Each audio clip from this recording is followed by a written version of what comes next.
Welcome back to Ranch Dr. Uptown here. You may have noticed over the last 3 weeks that the color has just been off on my videos, and I couldn't figure out what it was. I was thinking that my camera was crapping out, and what I figured out was I had bought a new towel for my background, and it was just ever so slightly a lighter color than this old towel that I have that's about half wore out and has holes and stains and grease spots and everything else.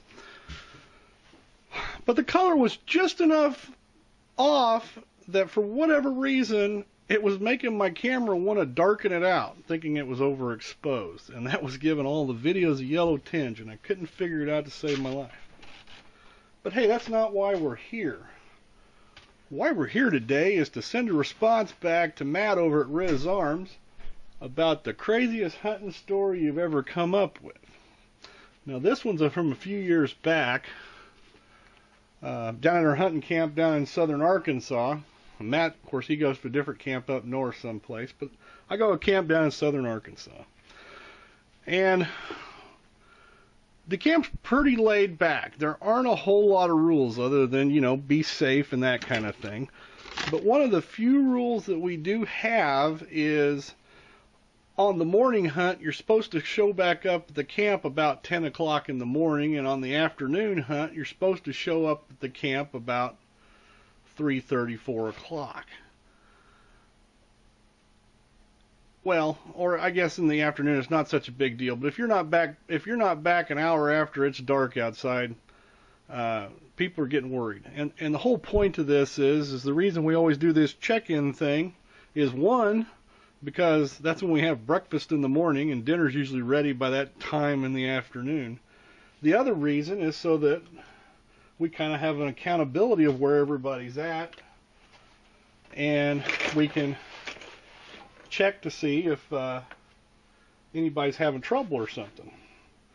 That way we don't have to go out and find somebody in the dark and then if something's happened to them, find them dead in the morning. But as the story goes, what happened to us was everybody had been out, and I think it was either the second or third day of the season. It wasn't even opening day. Everybody kind of keeps track of where the shots come from, and of course we have a map inside the camp that kind of shows where all the stand locations are at. And if you go to one of your own stand locations, you kind of give somebody a general idea of where it's at, so we got some place to go look.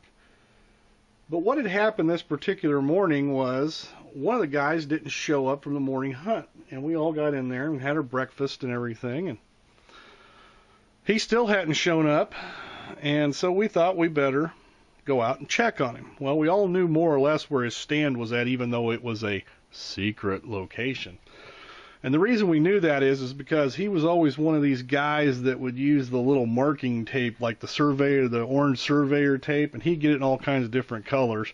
And whenever he'd blaze some path to some new hunting location, he'd put one of these pieces of tape up about every 6 or 8 feet. So we always knew where the hell his stands were at, because all you had to do was find some tape and then follow it to wherever his stand was at.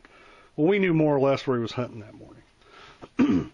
So we all drive our four-wheelers down there, and just as we get to about the tree line of where his stand is at, we meet him coming out. And he tells us that, you know, hey, he was coming to get some help, and we're like, well, okay, well, we're here. We might as well help you out. What you got? And he goes, well, I've got this big old buck down. We're like, okay.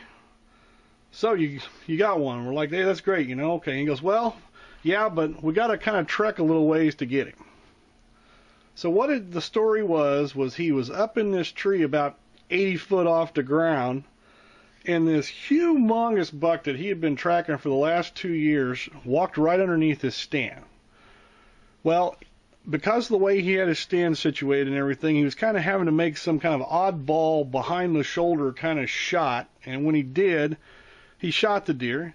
It was actually a pretty clean wound, but the deer didn't go down right away. So it rolls down the hill about 20 yards, and then it jumps up and it takes off and it runs across this little railroad track berm. The track's not there anymore, but the berm still is. And then proceeds to go across this creek on the other side of it. So he's thinking, well, okay, it probably didn't run too awful far. So he waits for like an hour, starts down from his stand. Obviously, you can tell where the deer's fallen down the mountainside. So it's pretty easy track, and he knows where it's crossed. He gets straight to the creek edge, and he's looking over, and there's the deer. It's half in and half out of this creek, and his horns are all tangled up. I can't remember, is it 8 or 10 point? But his horns are all tangled up in this grapevine stuff that we've got down in southern Arkansas. So he can't really move and go anywhere. So the fellow goes to take and make a kill shot. Well, he's shooting an old HR single shot in 270.